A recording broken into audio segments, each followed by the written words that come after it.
How to set WhatsApp profile picture without losing quality. First thing first, just open up your WhatsApp application.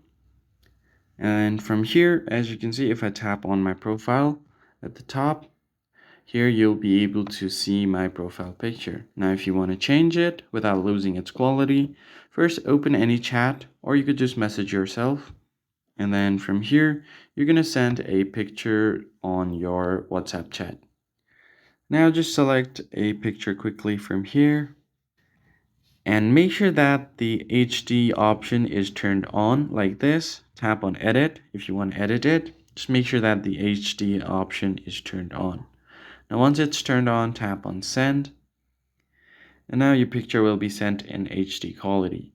Now you're just going to have to long press on it and then download it. So just tap on it to save it to your gallery.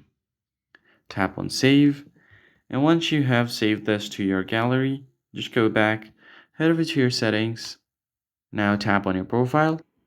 And now you're just going to have to tap on this camera icon to edit your. Now simply tap on the gallery option to choose it from your gallery.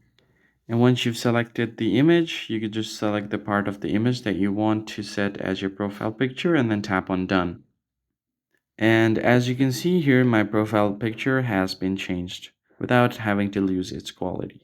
That's it for this video. I hope it was helpful. I'll catch you on the next one.